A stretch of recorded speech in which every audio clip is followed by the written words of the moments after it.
TVU, canal universitário de Fortaleza.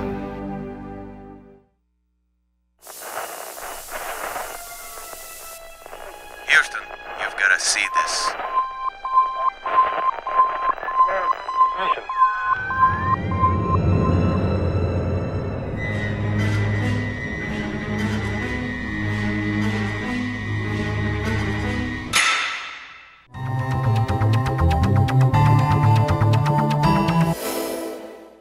Bom, a FGF me proporcionou muitas coisas, mesmo antes da formatura. Ainda no estágio aqui na faculdade, no 5º semestre, fui convidada para trabalhar na TV Diário, onde passei 5 anos.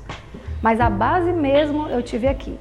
Foi aqui na TV universitária, aqui mesmo dentro do campus, onde eu aprendi todas as técnicas, o que a gente aprendia na teoria, na sala de aula, foi tudo praticado aqui com a ajuda dos cinegrafistas, dos profissionais. Enfim, foi um aprendizado muito grande, que lá fora só contribuiu. E uma das faculdades pioneiras, né, em trabalhar com televisão, inclusive montar um próprio estúdio dentro da universidade. Então isso é muito gratificante. E sempre que pergunto, eu digo com orgulho. Sou ex-aluna da Faculdade Integrada da Grande Fortaleza.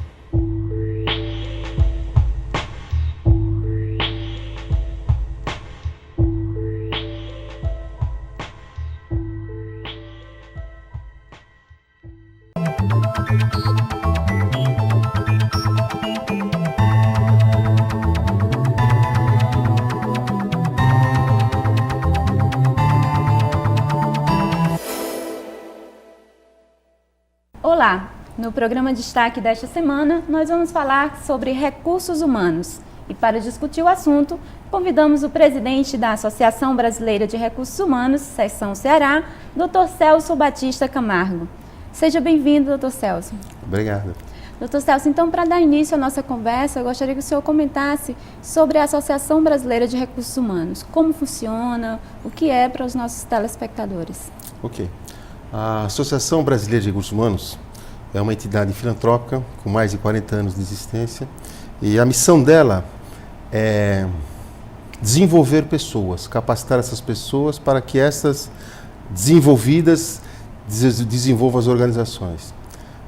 O nosso objetivo é, através de reuniões, de cursos, de palestras, de simpósios, reunir os profissionais de recursos humanos para debater, refletir sobre tendências, inovações que acontecem na gestão de pessoas, né? Não só a nível do nosso estado, quanto a nível nacional e até internacional. Qual seria, então, o papel do setor de recursos humanos dentro de uma empresa? Nos primórdios da nossa industrialização, recursos humanos originou-se com o departamento pessoal. Aquele setor que cuidava da admissão, né, do funcionário, dos registros, dos apontamentos e tal. Com a industrialização do país e com a vinda de organizações multinacionais, notadamente a automobilística, outros departamentos que das suas matrizes vieram agregar ao departamento pessoal. Então você tem a área de recrutamento e seleção, a área de treinamento, a área de serviço social e benefícios, a área de serviço de segurança e medicina do trabalho, enfim, outras áreas foram se incorporando. Hoje, responsabilidade social e meio ambiente também faz parte do esboço de uma estrutura de recursos humanos. E essas áreas vieram, então, agregar essas suas expertises, essas suas experiências, né, no desenvolvimento das organizações. E recursos humanos, então, hoje, no passado era departamento pessoal, né, depois virou relações industriais e hoje é mais conhecida como recursos humanos. A bem da verdade, alguns setores já estão inovando, como talentos humanos e coisas assim, né? Mas, na realidade, nosso propósito é cuidar das pessoas dentro das organizações. Certo. Inclusive, antes existia o profissional que cuidava dos recursos humanos, do marketing e da questão da estratégia. Hoje já há mais uma separação desses 3 profissionais. Como é que o senhor analisa essa questão? Bom, na verdade, recursos humanos hoje ele está interagindo com as demais áreas, né? Porque no passado ele ficou muito restrito à parte só de rotinas. E hoje as organizações, o próprio mercado exige um recurso humanos estratégico. O que seria um recurso humano estratégico? Aquele que conheça o produto que está sendo trabalhado ou desenvolvido na sua organização, mas conheça profundamente. Compartilhe dos destinos da organização, Né? Ele não fica mais restrito às suas rotinas de recrutar e selecionar e cuidar do bem-estar. Né? Quer dizer, hoje a visão é muito mais ampla. Exige-se de um profissional que conheça profundamente o setor em que ele atua, as modernas técnicas de gestão de pessoas, e essas técnicas de gestão têm que estar a compartilhar com o objetivo maior da organização, que é gerar resultados no segmento que ela vem atuar, seja bem de serviços, ou de comércio, ou de indústria, enfim. Quer dizer, o recurso humano tem que compartilhar. Então, separar hoje, existe uma separação de organograma, mas na realidade nunca o recurso humano esteve tão próximo da área de marketing, da área comercial, da área de produção e da área administrativa como um todo. Então existe uma correlação entre esses setores. Tem que existir, né? Porque senão elas ficam falando coisas diferentes. Né? Quer dizer, a necessidade da indústria é uma, de marketing é outra, da área comercial é outra, de recursos humanos acaba não entendendo qual que é o seu papel. Hoje não, hoje exige-se esse profissional atento, com a visão futurística, da onde ele pode, com o seu conhecimento, com a sua formação, ajudar a sua empresa, os seus colaboradores no desenvolvimento e capacitação deles. Certo. Doutor Celso, é consenso que um dos maiores objetivos de uma empresa é estar satisfazendo os clientes, os acionistas e também seus colaboradores internos. Nesse caso, como é que é a relação dos recursos humanos desse setor com os trabalhadores que são terceirizados? Olha, houve, porque o nosso país, ele sofre uma certa, não poderia ser diferente, né? Uma influência muito grande do que acontece ao redor do mundo. Então nós tivemos a questão de uns 20 anos atrás, alguns modismos que nos trouxeram umas mazelas muito ruins, que até hoje nós pagamos por isso. Então você tem aí, teve aquela parte de racionalização, né? Então, na década de 90, todas as organizações partiram para a racionalização radical das suas estruturas, né? E sem estar devidamente preparada, e essa racionalização não fazia parte da sua cultura e muitas vezes era até desnecessária. Mas por conta de que um concorrente o fez, outra empresa achou-se também no direito ou na obrigação de acompanhar. Isso nos trouxe muitos problemas e que não seria a terceirização um problema. A terceirização, quando bem feita, quando bem planejada, ela até é benéfica, porque você dá à organização a sua flexibilidade para que ela, com uma estrutura mais enxuta, possa se dedicar àquilo que ela faz de melhor. Algumas áreas, algumas atividades dentro de uma organização são perfeitamente plausíveis de serem terceirizadas. Agora, essa terceirização ela não tem que visar única e exclusivamente o custo. Né? Terceirizar para reduzir o custo. Não. Muitas vezes a terceirização fica até mais cara, mas desprende a organização e os seus executivos para se direcionarem para aquilo que eles efetivamente foram contratados para fazer. Né? Então, começou-se com a área de limpeza, a área de segurança, a área de benefícios, restaurantes, coisas assim. Mas hoje nós temos grandes organizações que terceirizam as suas atividades administrativas, até as suas atividades contábeis, a sua folha de pagamento, sem perder a sua participação no mercado.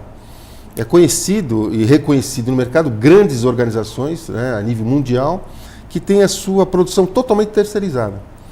Eu acho que cada empresa, obviamente, dentro do seu ciclo de vida, deve identificar em que momento essa terceirização deve ocorrer. Mas o fato é que, independente de qualquer que seja, deve-se respeitar o profissional que está sendo terceirizado, aquele que está sendo recebido na sua organização deve receber o mesmo tratamento, a mesma equidade no que diz respeito aos benefícios, à segurança, principalmente no que diz respeito à parte de segurança e conscientização, para que evite de você ter no mesmo ambiente de trabalho pessoas trabalhando com situações muito diferentes em relação a salário, a condições e tudo mais. Então, acho que se a empresa definir como estratégia a terceirização de alguns serviços, deve fazê-lo sim, consciente, mas dando o respaldo para quem estiver entrando numa condição bastante favorável. Aí sim que acho que é interessante. No caso dessas condições e desses benefícios, por exemplo, acontece um problema com um trabalhador terceirizado, quem vai cuidar? Seria o setor de recursos humanos dessa empresa ou da empresa que o emprega? Olha, Interessante a sua colocação. A nossa legislação ela é muito clara a respeito disso, né? Então, hoje você encontra nas grandes organizações, nas grandes empresas, essa preocupação, onde, ao se contratar um serviço terceirizado, é feito um contrato para verificar se essa empresa que você está colocando dentro da sua organização respeita o meio ambiente, recolhe os tributos, os encargos, né? Tem todos os seus funcionários registrados. Isso é fácil de fazer. No instante em que você se preocupar ao analisar uma empresa que você está colocando dentro da sua casa, que ela respeite todas as normas legais e principalmente no que diz respeito à saúde e segurança do trabalhador.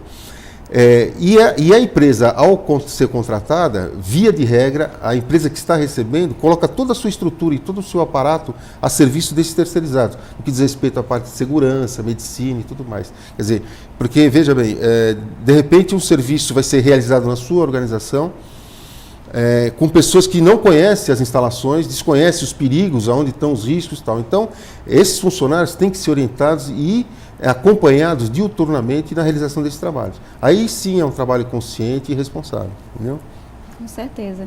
Então, um dos maiores desafios de uma empresa é estar gerindo pessoas, gerir pessoas, esse desafio da modernidade.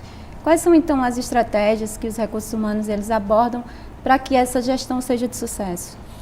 Acho que o sonho de toda organização é, ao sair ao mercado para contratar alguém, para repor ou aumento de quadro, de encontrar o candidato perfeito, né? Quer dizer, que não necessite ser treinado, que ele já tenha todos os pré-requisitos perfeitamente identificados e trabalhados, e ao chegar na sua empresa, ele assuma imediatamente as suas obrigações e respondendo plenamente para a qual ele foi contratado. Mas a gente sabe que isso é muito difícil. Então, hoje, a busca das organizações por talentos, né? É desenvolver talentos. Então, a base, hoje, o que as grandes empresas fazem?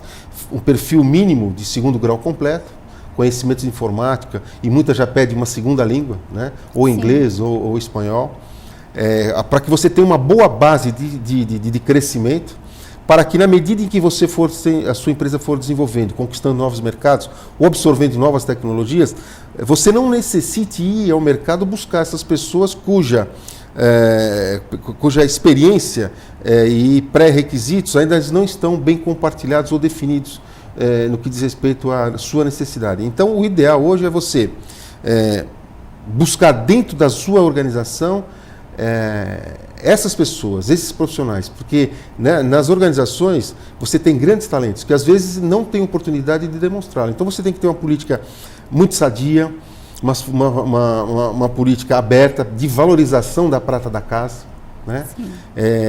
De dar oportunidade a essas pessoas e buscar no mercado tão e somente quando a vaga em si for muito específica. E você, obviamente, não vai ter dentro do seu quadro. Mas, via de regra, hoje, as grandes organizações resolvem os seus problemas de identificação de talentos no seu próprio quadro. É claro que, atrelado a isso, uma política por exemplo, de estagiários, de trainee, é muito interessante. Então, o Departamento de Recursos Humanos das empresas, hoje fazem convênios direto com as faculdades e universidades, buscando, dentro das suas especialidades, os melhores alunos, aqueles que mais se destacam.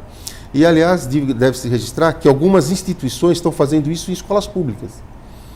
Isso é interessante. Nós temos conhecimentos aí, o CDL desenvolve um trabalho muito interessante, onde ele vai buscar nas escolas públicas os melhores alunos com as melhores notas, faz uma seleção, depois eles dão um treinamento de 8 meses no varejo e na área comportamental, educacional, para deixá-lo esse pessoal pronto para o mercado. Então, isso é muito interessante. Então, voltando à sua pergunta, eu acho que hoje o grande desafio das organizações é identificar talentos, atrair e reter talentos, né? Então, hoje é o grande desafio. Então, o pessoal de recursos humanos, a qual a nossa associação representa, está hoje, mais do que nunca, voltado a essa expertise, né? Quer dizer, quais as melhores ferramentas para se identificar um talento? E se identificando, como capacitá-lo, como desenvolvê-lo e como retê-lo, né, para que você não prepare um profissional para que o concorrente venha logo depois e o tire da sua empresa, né? Como aproveitar também esse potencial, não é? Como aproveitar esse potencial. É sabido que as organizações, como um todo, ela não consegue simultaneamente atender a necessidade e os anseios de todos nós, né? Porque o jovem hoje, ele é mais assim impetuoso, né? Ele tem uma necessidade mais rápida de crescimento, quer dizer, ele quer coisas para amanhã. Então, ele entra numa organização e aí aquelas organizações que tem aquele quadro de carreira estático, né? Olha, você vai entrar assim, daqui 2 anos você vai ser assim, daqui 3 anos e tal. Então, isso assusta. E eu acho que é um fator de desmotivação.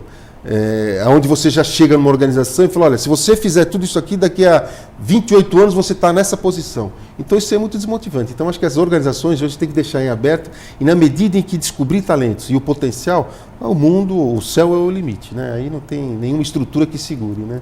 Então, doutor Celso, comparando esse desafio de identificar talentos, existe, por exemplo, aqui no Ceará, esses profissionais com essas capacidades? Com certeza. Nós temos grandes organizações, nós temos cases de estratégias de gestão, de políticas de recursos humanos de vanguarda, né? Eu, por uma questão de ética, eu não vou citar o nome de algumas empresas, mas eu posso lhe garantir o seguinte, se houvesse um ranking por estado, né, de políticas, empresas que praticam responsabilidade social e políticas avançadas de recursos humanos, o nosso estado estaria nas primeiras posições, né? Eu acredito que isso demonstra o alto grau de responsabilidade que as organizações hoje denotam aos seus recursos humanos como um todo. Que é interessante que nos últimos anos você tem notado que as empresas parece que descobriram o ser humano. Não, que o ser humano hoje, o maior capital da minha empresa é o meu trabalhador, aquelas coisas, né? Aqueles jargões. Um investimento. Investimento, né? Mas na realidade sempre foi assim, né? Sempre foi assim. São as pessoas que fazem as diferenças, são as pessoas. Porque o que é uma empresa? Uma empresa nada mais é do que alvenaria, né? Um piso, uma cobertura e máquinas. Agora, ela passa a se tornar uma empresa viva quando você coloca pessoas que interagem entre si, né? E então as organizações são feitas, movidas e os resultados são gerados por pessoas. É que no passado, acho que talvez por uma abundância que o mercado tinha a respeito de reserva de mercado, qualquer coisa nesse sentido, não se valorizava muito o ser humano como órgão catalisador do sucesso das organizações. Mas quando houve essa abertura, a própria internet facilitou muito a nível de informações, parece-me que o empresariado descobriu, né? Poxa, a solução dos meus problemas está dentro da minha organização, com o pessoal que me acompanha. Então isso, para nós, é muito interessante no que diz respeito à valorização, às oportunidades que são geradas, àqueles profissionais capacitados. Porque deve-se fazer no registro que desemprego, né? Não, o desemprego... nós temos muitas vagas em aberto, muitas. Seria falta de qualificação? Só que tem falta de qualificação, porque as pessoas não se preparam, elas esperam que as organizações a preparem para o mercado. Isso não deve acontecer, porque a empresa hoje ela não tem tempo, e o investimento é muito caro para você capacitar toda essa mão de obra necessária para a execução das suas metas. Então, o governo e órgãos paraestatais vem desenvolvendo já há algum tempo programas de capacitação, de qualificação de mão de obra muito interessante, né? Mas isso só não é suficiente. É importante que o candidato ao emprego também se prepare, procure se informar na região onde ele atua, quais são as ofertas que estão, qual é o perfil que estão requisitando e se prepararem, porque às vezes isso não tem custo financeiro, tem um custo de tempo, que o tempo quem tem é o candidato, né? Então, eu acho que as pessoas buscando essas colocações dentro desse perfil, quer dizer, o que eu como candidato tenho que me preparar para ocupar aquela vaga? Porque o Cine, nós temos uma parceria muito forte com o Cine-DT, ele tem milhares de vagas. Só que quando chegam, as pessoas fazem as fichas, quando chegam nas organizações, a grande maioria não está bem preparada. E ainda que pese uma baixa qualificação no que diz respeito à parte educacional, a nível de português, de matemática e tudo mais. Porque hoje a alta tecnologia, né, ela faz parte integrante do dia a dia de um trabalhador. E ele tem que ter, pelo menos, noções mínimas de matemática, de português e tudo mais, para que ele consiga assimilar ou então começar a receber algumas informações para que ele possa desenvolver a contento as suas obrigações quando contratado. Mas, via de regra, você não encontra isso. As pessoas terminam o ensino médio e acham que só com o ensino médio todas as portas do mundo se abrirão para ele. E quando assim não é verdade. Doutor Celso, então, para as pessoas que estão desempregadas hoje, quais seriam os pré-requisitos ou as informações necessárias, básicas, para conseguir uma vaga no mercado? Olha, eu diria para você o seguinte, o segundo grau é condição sine qua non. Conhecimentos de informática um pouco mais profundo, né? Você tem uma série de organizações não governamentais que desenvolvem esses cursos gratuitamente, né? Uma segunda língua, se não uma terceira, quer dizer, um inglês e um castelhano, seria interessante, o espanhol, né? Perdão. E desenvolver assim na sua mente o que eu quero ser, porque nós temos a capacidade de sermos o que quisermos. Sim. Basta você pôr um projeto na sua cabeça, na sua vida e ir atrás disso, né? Não ser simplesmente bater nas portas das organizações e nem sempre, quando é contratado, aquele emprego é o que ele gosta, aí existe uma desmotivação, ele não se interessa, né? Então, o que eu gostaria de fazer? O mercado é muito amplo, tem muitas oportunidades. Então, na medida em que ele definir, e aí vai uma crítica, né? Porque exige-se de um jovem com 17, 18 anos, que preste vestibular, que ele já decida o que ele vai ser. É muito cedo para um jovem de 17, 18 anos decidir o que ele vai ser numa faculdade, né? O ideal seria que o sistema de ensino fosse modificado e essa opção chegasse um pouco mais tarde, né? Não, porque de repente você vê muitos jovens começam um determinado curso, depois interrompem porque não era bem aquilo, tal, ou então eles vão trabalhar por uma necessidade, numa atividade que não lhe agrada, não tem nada a ver com aquilo que ele imagina com o projeto de vida.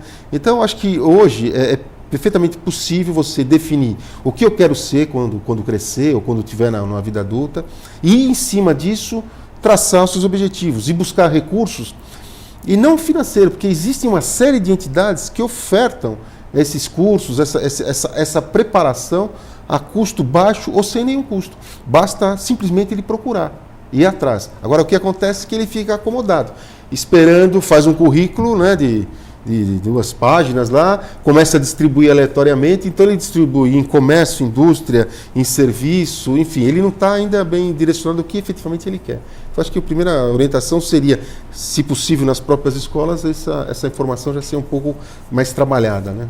Certo. Doutor Celso, o que seria o Prêmio Ser Humano? O Prêmio Ser Humano é um prêmio desenvolvido, ou melhor, criado pela BRH Nacional, no sentido de identificar personalidades ligadas à área de recursos humanos que tenham se destacado durante um determinado período no desenvolvimento das pessoas e, obviamente, das organizações. Então, nós, da seccional, porque cada seccional tem o seu ciclo, né, da criação e identificação desse ser humano.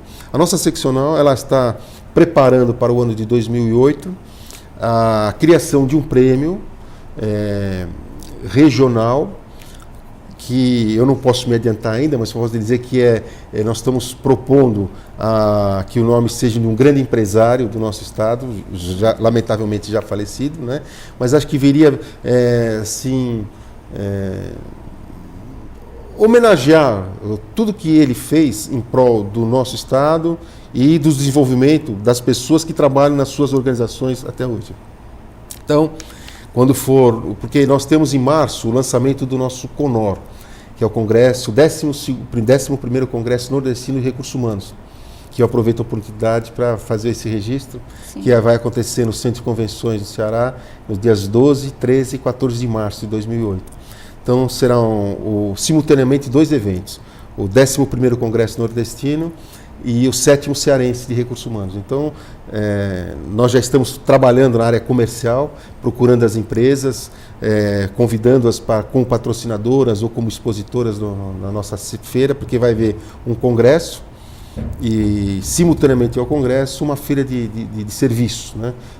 Que vai ser muito interessante. Nós teremos em torno de 70 estandes e que vai ser um mega evento. Então, automaticamente já estou lhe convidando e todo o pessoal da equipe aqui já está automaticamente convidado.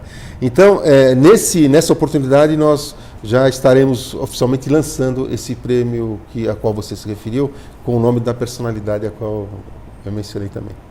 Nesse congresso vocês vão discutir também a questão da tecnologia, não é isso? É verdade. O tema do nosso congresso, eu particularmente achei que foi muito feliz na escolha, quem participou da escolha, porque nós vamos falar sobre pessoas, capacitação e tecnologia. Então, quando você fala sobre pessoas, você tem um mundo, né? O que é um ser humano? Como identificar, como desenvolver, como motivá-lo, os desafios que o ser humano tem no dia a dia das organizações. E aí nós passamos para a área de capacitação, né, de desenvolvimento e capacitação. Quais são as melhores técnicas para você desenvolver? Porque a cada dia uma técnica é inovada ou é criada. Então, nós temos que estar atentos ao que está acontecendo ao mundo corporativo e acadêmico, porque eles não se desassociam, eles caminham juntos, né? O que as grandes organizações acadêmicas estão desenvolvendo em salas de aulas para soltar no mercado? Qual o perfil desse profissional que está vindo ao mercado? De que forma o mercado pode interagir com os centros acadêmicos, no sentido de dizer, olha, o mercado está precisando hoje de um profissional com essas qualificações. É interessante, então, fazer essa revisão, trabalhar em sintonia. E na área de tecnologia, quer dizer, hoje nós temos uma infinidade de tecnologia à disposição das organizações, mas essas tecnologias, elas, para serem absorvidas, elas vão ter que ter pessoas capacitadas a operacionalizar e a interpretar essas tecnologias. Então, o tema do nosso congresso vai versar sobre essas três importantes fontes, né, que hoje fazem o sucesso das grandes organizações: pessoas, capacitação e tecnologia. Muito obrigada, doutor Celso. O destaque dessa semana, nós falamos sobre recursos humanos com o presidente da Associação Brasileira de Recursos Humanos, Secção Ceará, doutor Celso Batista Camargo. Doutor Celso, muito obrigada pela sua participação. Eu que agradeço, em nome da BRH. Muito obrigado. O destaque fica por aqui. Nós voltamos na próxima semana com mais um convidado em destaque pela FGF TV, canal Universitário de Fortaleza, 14 da NET.